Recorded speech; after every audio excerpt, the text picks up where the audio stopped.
Après lecture du rapport annuel sur le prix de la qualité du service public d'élimination des déchets de Tarascon 2013, bon, comme vous avez dit, nous constatons une hausse de facturation de 63,23% dans ces cas, soit 405 265 euros. Même si la facturation a diminué entre 2012 et 2013, hein, petit à petit. Alors, que comptez-vous faire pour diminuer cette facture? Renégocier les contrats ou diminuer les prestations sur la communication? Parce qu'on a vu sur la communication 3 parutions, feu au prix de 50 journées, mais je pense que c'est pour de trouver le but. Bien sûr. Ça n'est pas simplement pour la commune de Tarascon, c'est sur la qualité des communes qui sont membres du syndicat sur un environnement. Comme c'est démarqué, on aurait pu croire que c'était pour le Tarascon. Bon, quant à la qualité des prestations d'enlèvement des ordures ménagères, la ville se dégrade de plus en plus. Malgré le bon travail des services techniques de la commune qui voient leur mission gâchée par des habitants qui sortent leurs sacs poubelles à tout moment de la journée, sans compter les dépôts sauvages, au point de poussettes maternelles. Comptez-vous mettre en place une politique de contrôle et de verbalisation afin de remédier à ces incivilités car l'image de notre ville est injuste?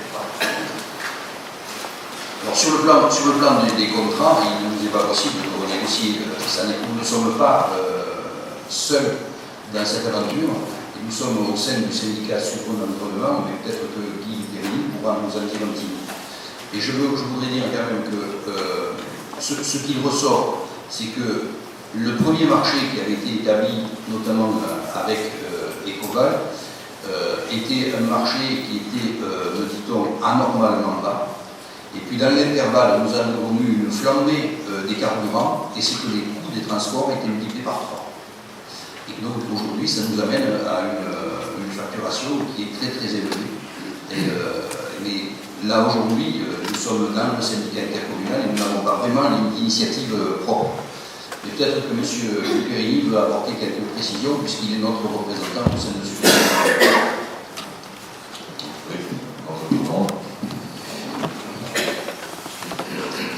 Pour compléter ce que dit M. le maire, il faut dire aussi que dans ces temps, la réglementation a changé et ça va continuer. Il y a de plus en plus de contraintes qui vont se rajouter d'année en année. Tout ça, c'est un coût. Tout ça, c'est si vous voulez parler en 7 ans, 63%, oui. Et le tri se fait de plus en plus, le tri, il faut le faire, mais il coûte cher. Alors pour ce qui concerne le droit à l'environnement, vous connaissez comment ça se passe? Vous avez qui garde dedans? Pas de répétition.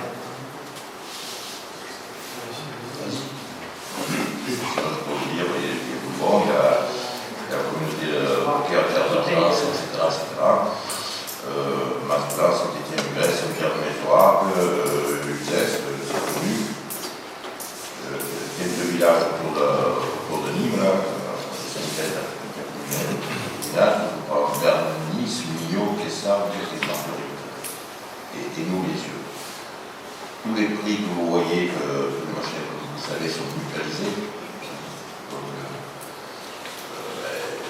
nous, effectivement, on n'est pas de très bons élèves en service. Mais je pense qu'il va y avoir des efforts de fait. Ça vient peut-être nous en dire un mot.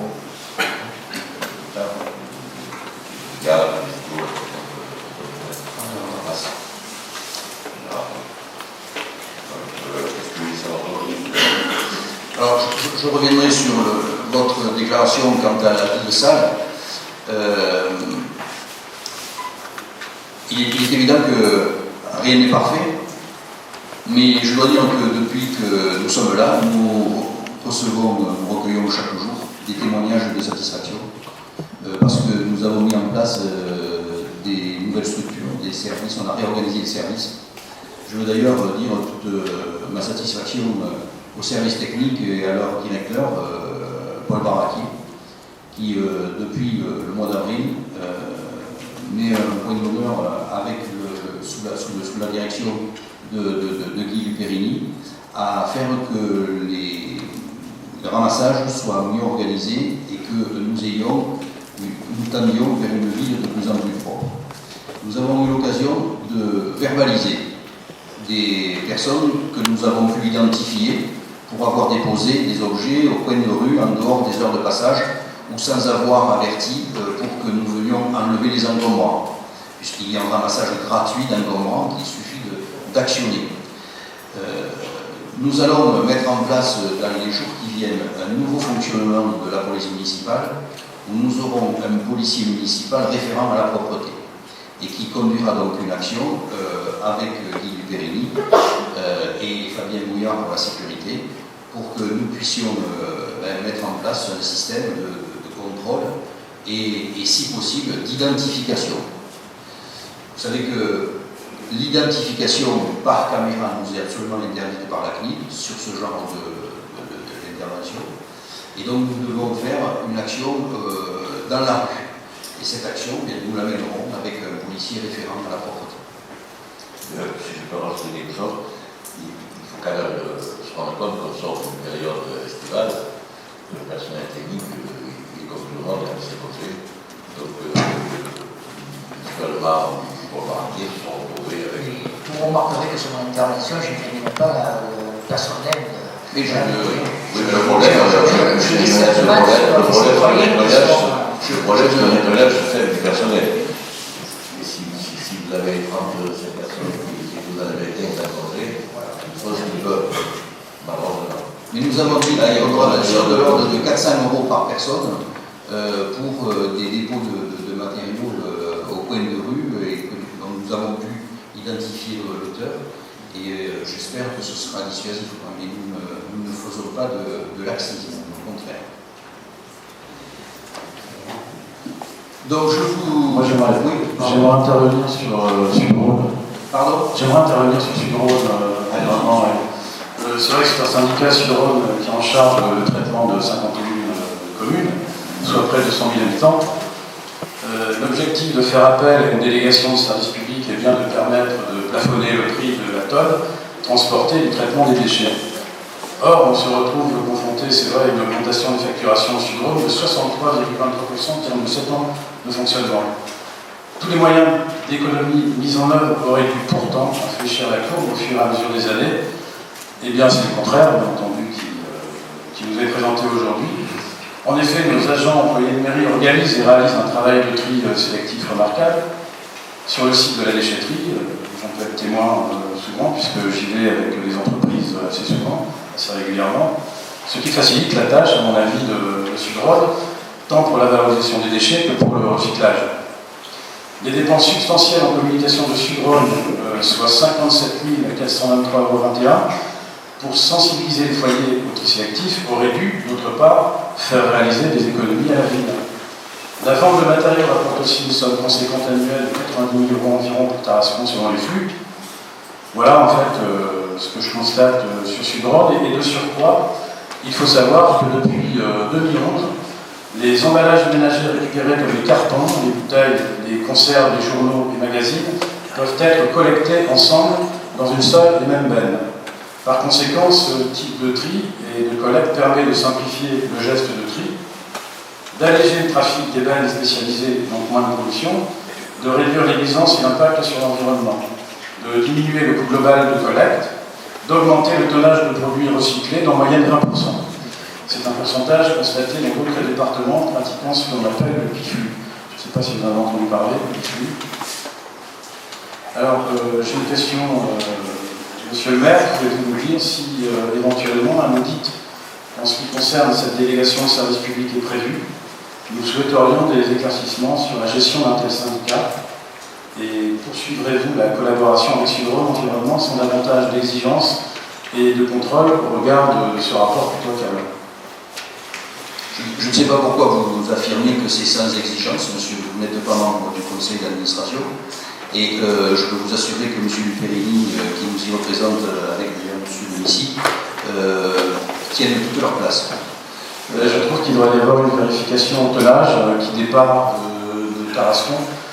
Les bennes devraient être éventuellement pesées parce qu'il y a des bennes qui partent aux usines de recyclage sans savoir quel poids elles font.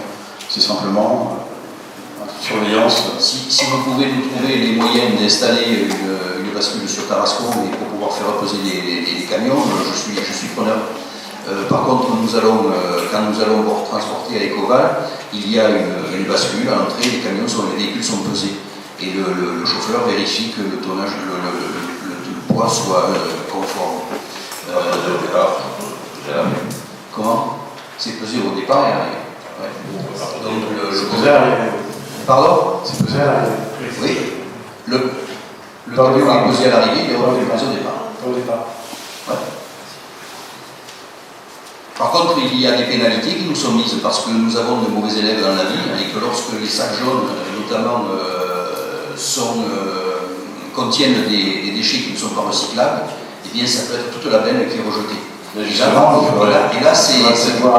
là, il faut voir quoi? Parce qu'il faut faire le tour de la ville, et c'est là où justement la communication est importante, parce qu'il faut aller frapper et porter dans les différents foyers de la ville les exigences que représente cet enlèvement des ordures ménagères et son traitement. On est tout à fait d'accord que les incivilités nuisent. Ah oui, tout à fait. Mais est-ce que Sud-Rhône Environnement a pensé au biflu? Non, je ne pense pas. Est-ce que Sud-Rhône Environnement a pensé au biflu? Je ne sais pas s'il y a pensé, mais on n'en a pas parlé. J'ai une réunion avec eux un matin. Je pense que c'est une bonne chose. Ça existe dans votre département? Je voudrais ajouter aussi. Bon, si vous voulez bien, on va passer quand même à autre chose. Le sujet a été largement évoqué. Une chose, simplement pour dire qu'il y a une augmentation du règne des végétaux et l'ancienne municipalité avait parlé d'un nouveau projet où de faire une aire pour broyer, pour décanter, pour savoir où c'était. Il en avait été parlé, mais sans budgéter. Donc, nous pouvons continuer à en parler, mais nous essaierons de la faire.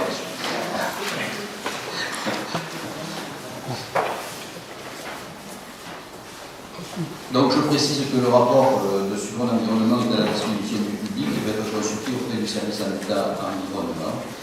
Donc, je constate que le Conseil municipal prend acte des éléments détaillés du rapport relatif au prix et à la qualité du service public d'élimination des déchets pour l'année 2020.